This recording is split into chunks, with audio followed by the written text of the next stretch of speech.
ಎಲ್ಲರಿಗೂ ನಮಸ್ಕಾರ. Welcome to Mind Spark YouTube channel.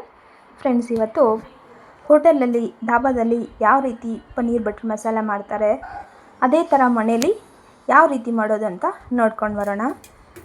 Friends, ಇಲ್ಲಿ ಫಸ್ಟಿಗೆ ಪನ್ನೀರನ್ನು ಕಟ್ ಮಾಡ್ಕೊತಾ ಇದ್ದೀನಿ. ಇದು ಸೋಯಾ ಪನ್ನೀರ್. ಇದರಲ್ಲಿ ತುಂಬ ಕ್ಯಾಲ್ಶಿಯಂ ಮತ್ತು ಪ್ರೋಟೀನ್ ಅಂಶ ಜಾಸ್ತಿ ಇರುತ್ತೆ ಮತ್ತು ಆರೋಗ್ಯಕ್ಕೆ ಒಳ್ಳೇದು ಕೂಡ ಇದು.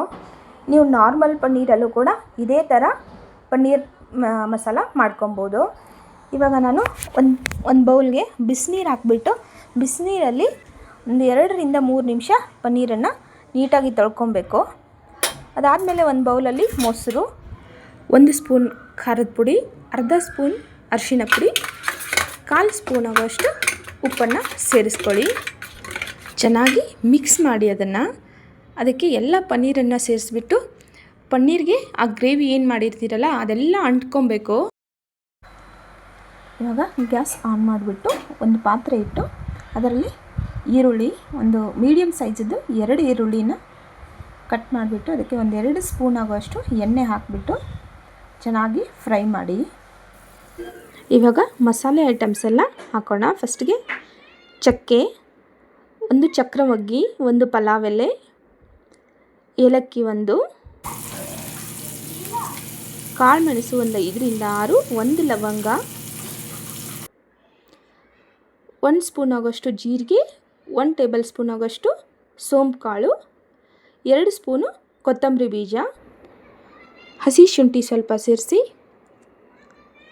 ಬೆಳ್ಳುಳ್ಳಿನ ಒಂದು 7-8 ಎಸಳು ಬೆಳ್ಳುಳ್ಳಿನ ಸೇರಿಸಿ, 2 ಮೀಡಿಯಮ್ ಸೈಜದ್ದು ಟೊಮೆಟೊನ ಹಾಕಿ, ಮತ್ತು 7-8 ಗೋಡಂಬಿನ ಮಿಕ್ಸ್ ಮಾಡಿ. ಗೋಡಂಬಿ ಸೇರಿಸೋದ್ರಿಂದ ರುಚಿನೂ ಚೆನ್ನಾಗಿ ಬರುತ್ತೆ ಮತ್ತು ಗ್ರೇವಿ ಥಿಕ್ನೆಸ್ ಜಾಸ್ತಿ ಆಗುತ್ತೆ. ಇದು 5-6 ನಿಮಿಷ ಚೆನ್ನಾಗಿ ಬೇಯಬೇಕು. ಕಂಪ್ಲೀಟ್ ನೀವು ಏನೇನು ಮಸಾಲೆ ಹಾಕಿರ್ತೀರಲ್ಲ ಅದೆಲ್ಲನೂ ಸಾಫ್ಟ್ ಆಗಬೇಕು. ಅದೆಲ್ಲ ಸಾಫ್ಟ್ ಆದಮೇಲೆ ಅದನ್ನು ಒಂದು ಮಿಕ್ಸಿ ಜಾರ್ಗೆ ಹಾಕಿ ನುಣ್ಣಗೆ ರುಬ್ಕೊಳ್ಳಿ. ನೋಡಿ, ಇವಾಗ ಈ ಮಸಾಲೆ ರೆಡಿಯಾಗಿದೆ, ಪನ್ನೀರ್ ಮಸಾಲೆದು. ಇವಾಗ ಒಂದು ಬಾಣಲಿ ತಗೊಂಡು ಅದಕ್ಕೆ 2 ಚಮಚ ಆಗುವಷ್ಟು ಎಣ್ಣೆ ಹಾಕ್ಕೊಂಡು ಆವಾಗಲೇ ಮಸಾಲೆ ಜೊತೆ ಕಲಸಿಟ್ಟಿದ್ರಲ್ಲ ಪನ್ನೀರನ್ನು ಅದನ್ನು ಸೇರಿಸ್ಕೊಳ್ಳಿ. ಇದು 5-6 ನಿಮಿಷ ಪನ್ನೀರೆಲ್ಲ ಚೆನ್ನಾಗಿ ಬೇಯಬೇಕು. ಮಸಾಲೆ ಎಲ್ಲ ಎಣ್ಣೆಲಿ ಬಿಟ್ಕೊತಾ ಇದೆ ನೋಡಿ. ಇದೇ ಥರ 2-3 ನಿಮಿಷ ಇದನ್ನು ಚೆನ್ನಾಗಿ ಎಣ್ಣೆಲೆ ಫ್ರೈ ಮಾಡಿ. ಈ ರೆಸಿಪಿ ನಿಮಗೆ ಇಷ್ಟ ಆದಲ್ಲಿ ನೀವು ಮನೇಲಿ ಟ್ರೈ ಮಾಡಿ ಯಾವ ರೀತಿ ಟೇಸ್ಟ್ ಆಗಿದೆ ಅಂತ ಕಮೆಂಟ್ ಮಾಡಿ. ನೋಡಿ, ಇವಾಗ ರೆಡಿಯಾಗಿದೆ ಇದು. ಈಗ ಪನ್ನೀರನ್ನು ಒಂದು ಪ್ಲೇಟ್ಗೆ ಎತ್ತಿಟ್ಕೊಳ್ಳಿ.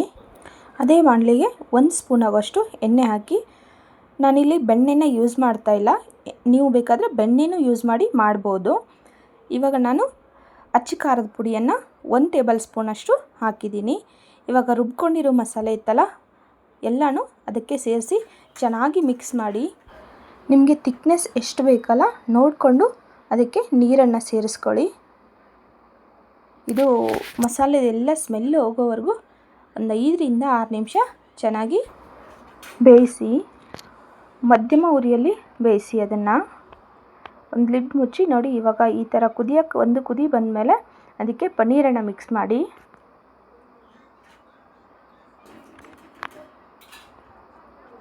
ಇವಾಗ ಸ್ವಲ್ಪ ಬೆಲ್ಲನ ಆ್ಯಡ್ ಮಾಡಿ. ಹೋಟೆಲೆಲ್ಲ 1 ಸ್ಪೂನ್ ಆಗೋಷ್ಟು ಸಕ್ಕರೆನ ಹಾಕಿರ್ತಾರೆ. ನಾನಿಲ್ಲಿ ಸಕ್ಕರೆ ಬದಲಾಗಿ ಬೆಲ್ಲನ ಯೂಸ್ ಮಾಡ್ತಿದ್ದೀನಿ. ನೀವು ಬೇಕಂದರೆ ಸಕ್ಕರೆನ ಹಾಕ್ಕೊಬೋದು. ಇವಾಗ ಕೊನೆಗೆ ಕೊತ್ತಂಬರಿ ಸೊಪ್ಪು ಹಾಕಿ, ಫ್ರೆಶ್ ಕ್ರೀಮನ್ನು ಹಾಕ್ಬೋದು. ನಾನಿಲ್ಲಿ ಫ್ರೆಶ್ ಕ್ರೀಮ್ ಬದಲಾಗಿ ಹಾಲಿನ ಕೆನೆನ ಚೆನ್ನಾಗಿ ಗ್ರೈಂಡ್ ಮಾಡ್ಕೊಂಬಿಟ್ಟು ಅದನ್ನು ಸೇರಿಸಿದ್ದೀನಿ.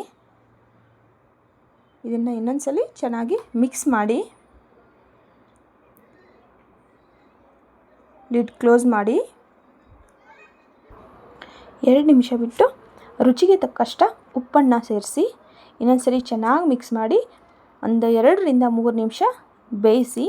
ಪನ್ನೀರೆಲ್ಲ ಚೆನ್ನಾಗಿ ಬೇಯಬೇಕು. ಅದು ಮಸಾಲೆ ಎಲ್ಲ ಕುದ್ಬಿಟ್ಟು ಗ್ರೇವಿ ಕಡಿಮೆ ಆಗುತ್ತೆ ಫ್ರೆಂಡ್ಸ್. ನೋಡಿಕೊಂಡು ನಿಮಗೆ ನೀರು ಬೇಕು, ಗ್ರೇವಿ ಜಾಸ್ತಿ ಬೇಕು ಅಂದರೆ ನೀವು ಅದಕ್ಕೆ ನೀರನ್ನು ಸೇರಿಸ್ಕೊಳ್ಳಿ. ಕೊನೆಗೆ ಕಸೂರಿ ಮೇಥಿನ ಅದಕ್ಕೆ ಆ್ಯಡ್ ಮಾಡಿ. ನೋಡಿ, ಇವಾಗ ಪನ್ನೀರ್ ರೆಸಿಪಿ ರೆಡಿಯಾಗಿದೆ. ಈ ರೆಸಿಪಿ ನಿಮಗೆ ಇಷ್ಟ ಆದರೆ ನಮ್ಮ ಚಾನಲ್ನ ಸಬ್ಸ್ಕ್ರೈಬ್ ಮಾಡಿ, ಸಪೋರ್ಟ್ ಮಾಡಿ. Thank you friends.